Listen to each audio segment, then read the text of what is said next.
اعوذ باللہ من الشیطان الرجیم بسم اللہ الرحمن الرحیم۔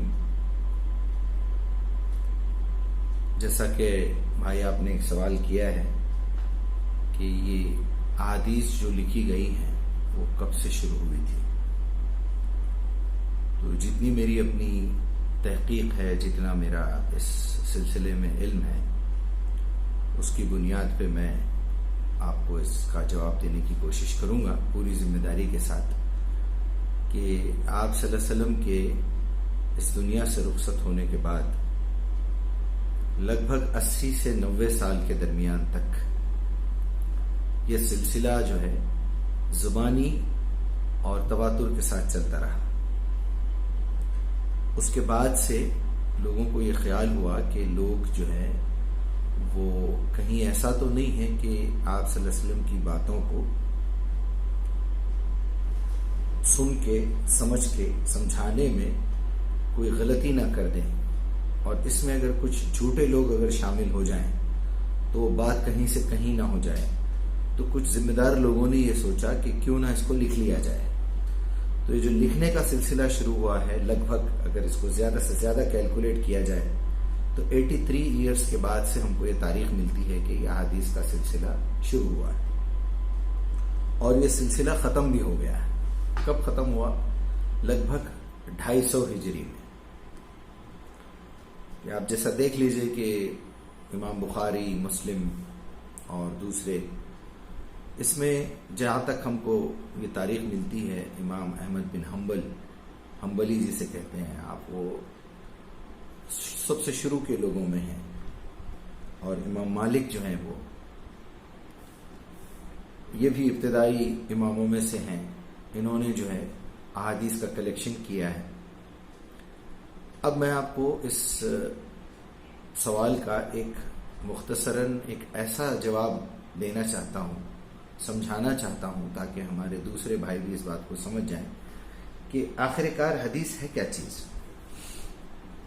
بنیادی طور پہ تو اللہ تعالیٰ نے اپنے نبی صلی اللہ علیہ وسلم کے ذریعے سے جو دین ہم کو سکھایا ہے وہ ہے قرآن۔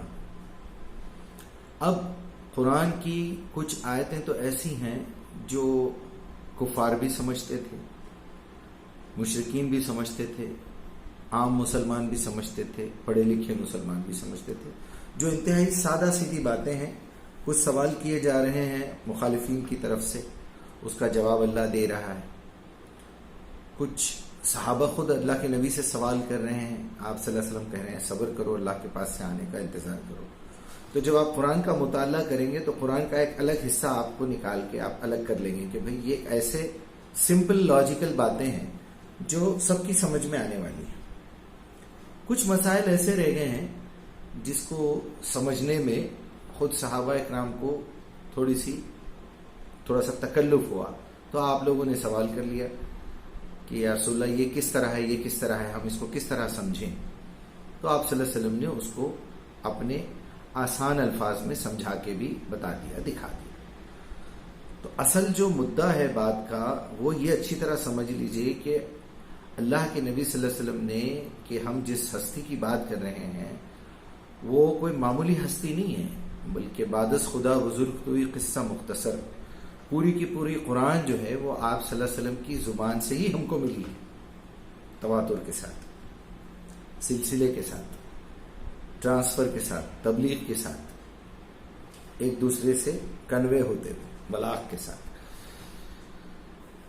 اور آپ صلی اللہ علیہ وسلم نے نہ صرف اس قرآن کو پہنچایا بلکہ اس پہ عمل کر کے بھی دکھا دیا، جسے ہم سنت کہتے ہیں۔ یہ بھی متواتر ہم تک آ رہا ہے۔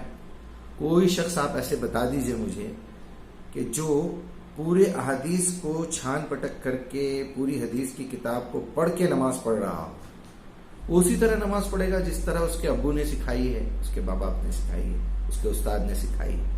وہ اسی طرح کرے گا جس طرح ان کے استادوں نے سکھایا۔ اس طرح یہ کچھ چیزیں ٹرانسفر ہوتی بھی آ رہی ہیں۔ ہم روزے رکھ لیتے ہیں، اب اس میں جو چھوٹے چھوٹے اختلافات ہیں، مثال کے طور پہ اذان میں کوئی اختلاف نہیں ہے، نماز کے 5 نمازوں میں ہونے میں کوئی اختلاف نہیں ہے، فجر، ظہر، عصر، مغرب کی تعداد میں کوئی اختلاف نہیں ہے۔ تو یہ جو بنیادی چیزیں ہیں یہ تو منتقل ہو گئیں، لیکن اس کے ساتھ جو چھوٹے چھوٹے مسائل، فضائل جو آنے لگے اس میں اختلاف پیدا ہونے لگا، جس کی وجہ سے جو ہے لوگوں کو تاریخ اٹھا کے دیکھنا پڑا۔ بیسیکلی حدیث کیا ہے؟ ایک تاریخی ریکارڈ ہے کہ آپ صلی اللہ علیہ وسلم نے اس بات کو کیسے سمجھایا، آپ کے الفاظ کیا تھے۔ اب اس کی کچھ نوعیتیں ہیں، وہ اچھی طرح سمجھ لیجئے کہ کوئی آ کے خود ہی نبی صلی اللہ علیہ وسلم سے سوال کر بیٹھے کہ یا رسول اللہ یہ کس طرح کیا جائے، یہ کیسے ہو سکتا ہے۔ کبھی آپ خود ہی نے سمجھا دیا، کبھی کسی کا مسئلہ درپیش آیا، دو لوگ آپس میں بات کرتے رہے، وہ فیصلہ کرانے آپ صلی اللہ علیہ وسلم کے پاس آئے۔ کبھی سفر پہ آپ تھے تو کچھ مسائل پیش آئے۔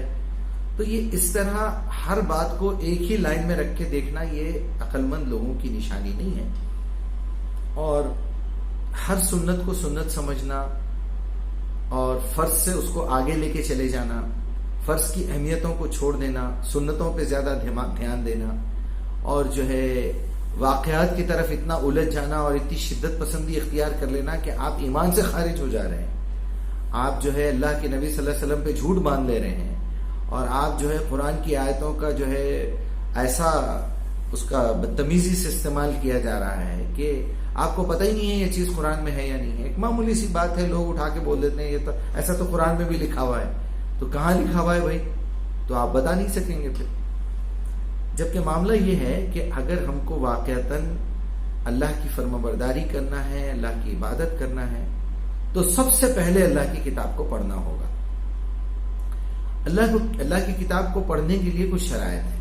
وہ شرطوں میں سے سب سے پہلی شرط یہ ہے کہ آپ کے دل میں یہ تڑپ ہو کہ میں اچھے اور برے کی تمیز جاننا چاہتا ہوں، اللہ کی نظر میں کیا صحیح ہے اور کیا غلط ہے مجھے پتا ہونا چاہیے، سب سے پہلا مقصد۔ دوسرا مقصد، ہم اس لینگویج تک پہنچے جس لینگویج میں قرآن نازل ہوا ہے، جس لینگویج میں نبی صلی اللہ علیہ وسلم نے جو ہے اس کی تشریح بیان کی ہے۔ ہم یہ کرتے ہیں کہ ایک بڑی چیز کے پاس جانے کے بجائے اس بڑی چیز کو اپنے قریب لانے کی کوشش کرتے ہیں۔ چنانچہ یہی ہوا، ترجمے ہو گئے، آسان سے آسان کرنے کی کوشش کی گئی، اب اس میں اختلافات کی گنجائش بھی پیدا ہو گئی۔ جب آپ ایک لینگویج سیکھیں گے تو آپ شکر کو شکر کہیں گے، نمک کو نمک کہیں گے، دونوں سفید ہیں۔ لیکن جب اس کے ترجمے ہونا شروع ہو جائیں گے تو ظاہر بات ہے چونکہ دونوں سفید ہیں، کسی احمق نے کہہ دیا کہ شکر اور نمک میں کوئی فرق نہیں ہے، تو اب آپ اسی کا رٹا مارتے رہیں گے۔ یہ ایک مثال دے رہا ہوں میں۔ تو چنانچہ یہی بلنڈر ہوا ہے ہمارے ساتھ، کیونکہ ہمارے پاس قرآن کا علم نہیں تھا۔ یہ اور بات ہے کہ پہلی شرط یہ ہے کہ آپ کے اندر یہ تڑپ ہو کہ میں اپنے رب کی عبادت کرنے کے لیے، میں اپنے رب کی صحیح مرضی جاننے کے لیے، زندگی کا صحیح استعمال کرنے کے لیے، صحیح راستہ چلنے کے لیے قرآن سیکھ رہا ہوں۔ اگر یہ مقصد نہ ہو تو اللہ کا وعدہ ہے میں اس کو بھٹکا دوں گا، میں اس قرآن سے اس کو جو ہے گمراہ کر دوں گا، کیونکہ اس کی نیت میں کھوٹ ہے۔ وہ ہدایت کی نیت سے قرآن نہیں پڑھ رہا ہے۔ وَلَقَدْ يَسَّرْنَا الْقُرْآنَ لِلذِّكْرِ، میرے ذکر کے لیے، میری دعوت کے لیے، میرا تذکرہ لوگوں میں کرنے کے لیے اگر تم قرآن سمجھتے ہو، هُدًى لِلنَّاسِ، جو ہدایت دکھاتی ہے کہ سیدھا راستہ کیا ہے، اس کے لیے پڑھتے ہو تو ٹھیک ہے۔ دوسری شرط یہ ہے کہ ہم کو عربی زبان سیکھنی چاہیے، سلولی۔ ایک طرف تو آپ اردو پڑھتے رہیے، دوسری طرف سیکھتے بھی رہیے عربی زبان، تاکہ آپ نے جو سنا ہے کیا وہ صحیح ہے یا غلط ہے، اس کا پتہ لگے۔ تیسری جو سب سے زیادہ امپورٹنٹ چیز اس کے بعد جو آتی ہے تھرڈ نمبر پہ، وہ یہ ہے کہ آپ کو یہ پورا کامل یقین ہونا چاہیے کہ یہ پوری کتاب جو ہے وہ رسول امین صلی اللہ علیہ وسلم، جو صادق اور امین کے نام سے جانے جاتے تھے، نبی بننے سے پہلے بھی آپ پہ نازل ہوئی ہے۔ تو لہٰذا ہم کو نبی صلی اللہ علیہ وسلم کی شخصیت سے محبت ہونا چاہیے، وہ اخلاص ہونا چاہیے کہ میں اگر زندگی گزاروں گا تو اپنے نبی کے طریقے پر گزاروں گا۔ تو آپ پہلے فرق معلوم کریں کہ اس میں عقائد کیا ہیں، قوانین کیا ہیں، آپ صلی اللہ علیہ وسلم کی پرسنل زندگی کی سنتیں کیا ہیں، آپ کو معاشرے میں کس طرح رہنا چاہیے، دولت کے کیا قوانین ہیں، رشتوں کے کیا قوانین ہیں، جائیداد کی کیا قوانین ہیں، آپ ان سب کو الگ الگ کریں۔ اس کے بعد دیکھیں کہ نماز کے ہی خالی ایک سیکشن میں جو سب سے زیادہ ضروری چیز اللہ نے بتائی ہے وہ ہے نماز کو سمجھ کے پڑھنا۔ ان الصلاۃ تنہی عن الفحشاء والمنکر، کیونکہ نماز آپ کو اسی وقت برائیوں سے روکے گی اور نافرمانیوں سے روکے گی جب آپ اس کو سمجھ کے پڑھیں گے۔ یا ایھا الذین آمنوا لا تقربوا الصلاۃ وانتم سکریٰ، کیونکہ تم کو نماز اس حالت میں پڑھنی چاہیے جب تم نشے کی حالت میں ہو، جب نہیں پڑھنی چاہیے۔ نماز اس حالت میں پڑھنی چاہیے جب تم سمجھو کہ کیا کہہ رہے ہو۔ تو یہ تو منافقت ہے کہ آپ کہہ کچھ اور رہے ہیں اور آپ کے دل میں کچھ اور ہے، جو سورہ منافقون کی پہلی آیت ہے کہ منافقین کہتے تو ہیں آپ اللہ کے رسول ہیں، بے شک آپ اللہ کے رسول ہیں، لیکن یہ لوگ جھوٹے ہیں، کیونکہ جو بات ان کی زبان پہ ہے وہ ان کے دل میں نہیں ہے۔ تو ہماری نمازیں تو شروع سے آخر تک اس وقت منافقت کی نشانی ہے۔ تو ہمارے علماء اس طرف کیوں دھیان نہیں لے کے جاتے لوگوں کا کہ تمہاری نماز کا جو سب سے پہلا فرض ہے، جو سب سے پہلا رکن ہے، وہ سمجھ کے پڑھنا ہے۔ اس کے بعد جو دوسرا طریقہ ہے وہ نبی کے طریقے پہ پڑھنا ہے۔ بڑا آپ نے سنا ہوگا کہ سلو کما رأیتمونی اصلی، تو نماز تم اس طرح پڑھو جس طرح مجھے پڑھتے ہوئے دیکھتے ہو۔ ارے بھائی وہ سیکنڈری چیز ہے، لیکن جو سب سے پہلی بنیاد ہے وہ قرآن کی آیت ہے کہ نماز تم کو اس حالت میں پڑھنا چاہیے کہ تم سمجھو کہ کیا کہہ رہے ہو۔ اس کے بعد طریقہ نبی کا ہونا چاہیے۔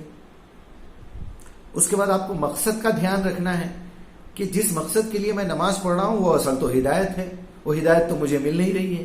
اگر آپ سمجھ کے بھی پڑھ رہے ہیں اور 4 سوروں پہ زندگی گزار رہے ہیں تو آپ کی نماز غلط ہے، آپ کی نماز ادھوری ہے۔ تو یہ سمجھ لیجئے۔ تو میں سمجھتا ہوں کہ آپ کے سوال کا ڈیٹیل میں جواب مل گیا ہے۔ اتنی زیادہ ٹینشن لینے کی ضرورت نہیں ہے کہ یہ حدیث صحیح ہے یا وہ حدیث صحیح ہے یا یہ غلط ہے یا وہ غلط ہے۔ آپ سب سے پہلے قرآن پڑھ لیجئے، سمجھ لیجئے، آپ کو حدیث سمجھنے کی صلاحیت اللہ پیدا کر دے گا۔ اور حدیثوں میں پہلے فرق کرنا سمجھیے، سیلیبس کو جانیے کہ آپ کا سیلیبس کیا ہے۔ مرتے ہی 3 سوال، قیامت کے دن کے 6 سوال، پہلے اس پہ محنت کریے کیونکہ موت کبھی بھی آ سکتی ہے۔ اور مرنے سے پہلے اس کتاب کا علم حاصل کیجئے، سمجھیے کہ یہ کتاب کیا ہے۔ 1 مہینے کی بات ہے، اگر آپ روز آدھا گھنٹہ نکالتے ہیں تو اردو ترجمہ میں بارہا کہتا ہوں کہ قرآن اردو اونلی ٹائپ کر لیجئے یوٹیوب پر، 1 پارہ روز سنیے، اور شام کو جو ہے ایک سورت الگ بھی ہے اس کی، وہ سن لیا کیجئے۔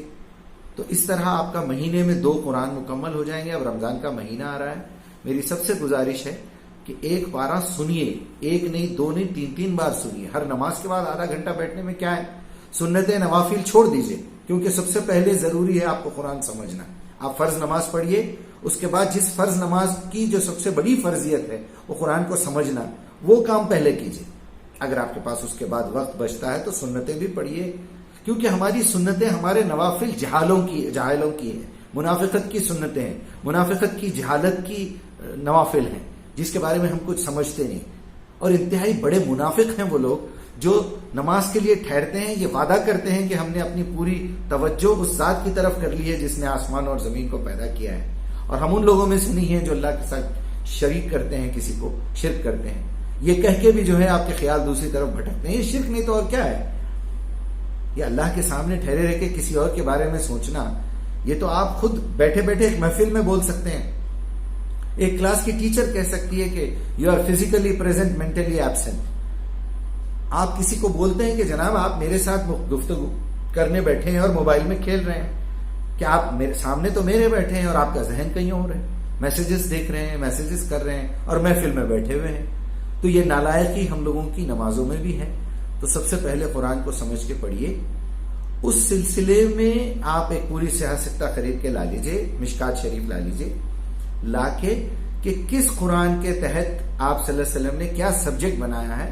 محدثین نے بڑے بڑے کام کیے ہیں، احادیث کو اکٹھا کر کے نہ صرف انہوں نے صحت کے ساتھ احادیث جمع کیے ہیں، نبی صلی اللہ علیہ وسلم کی پوری زندگی آپ کے اقوال جمع کیے ہیں، اور نہ صرف بلکہ اس کے ساتھ ساتھ یہ بھی باب بھی باندھے ہیں، نوافت، طہارت کا باب۔ اب آپ طہارت کا معاملہ ہے تو طہارت کے باب میں جائیے، ایمانیات کا معاملہ ہے تو ایمانیات میں جائیے، تقسیم کا معاملہ ہے تو تقسیم میں جائیے، غذاؤں کا معاملہ ہے حلال حرام کا تو اس میں جائیے۔ آپ کو سبجیکٹ بنے ہوئے ہیں، لیکن یہ بات ہم کو اس وقت سمجھ میں آئے گی جب ہم کم سے کم لے کے بیٹھیں گے تو صحیح۔